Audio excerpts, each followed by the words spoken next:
March 22, 1965. Dearest Suzie, I got 2 letters from you today and was real happy to get them.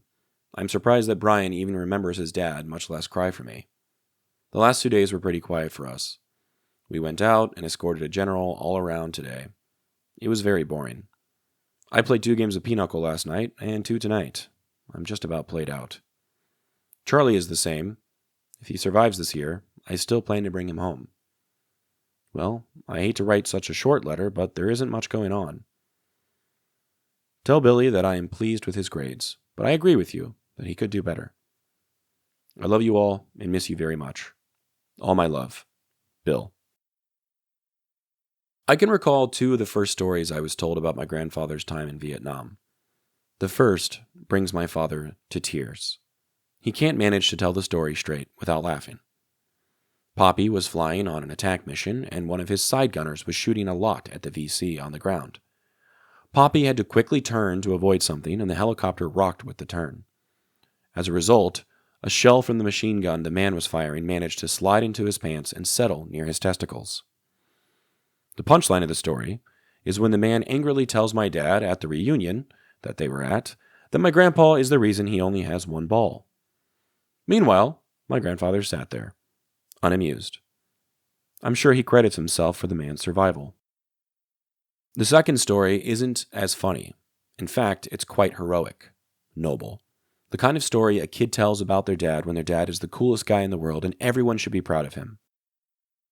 They were flying information and shooting rockets at a village. As Popi went in to allow his rocketeer to fire, a woman stepped outside of a hut and held up a baby. Popi quickly flew out of formation and back to base.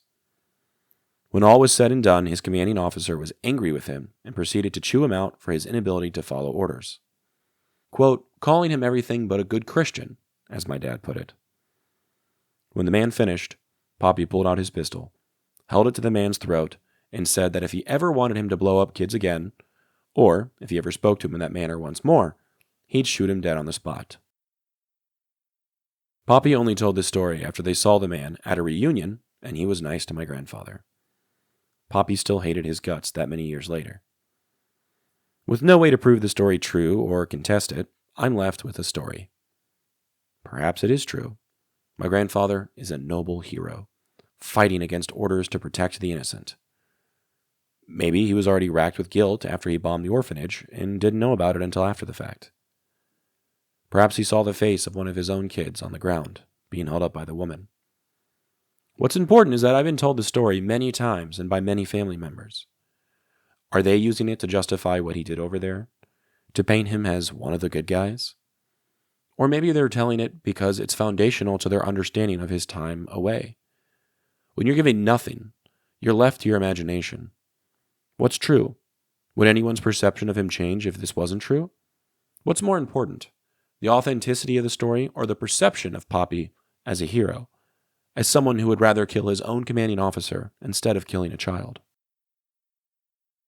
Upon reflection, it's likely that these 2 stories could have only occurred when he was with the Cobras, when he was spending more time with rockets and machine guns than he was around bandages and ambulances. I'm still having a hard time wrapping my head around his decision to join the Cobras. Why put yourself in greater danger? Why allow boredom to consume your heart instead of fear?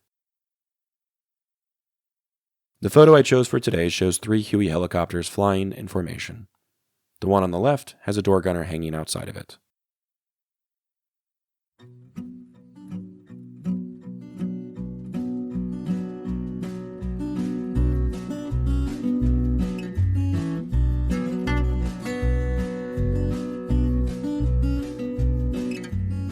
I'm Alex Lowy, and I hope you have enjoyed listening to this episode of Dearest Suzie and receiving messages from the past that my Popi wrote exactly 60 years ago.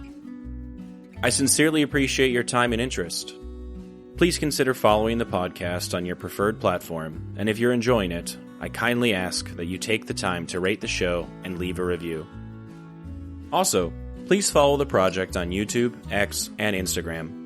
All likes, comments, shares, and reviews will help grow the reach of this story. The links for these things should be in the description of this episode.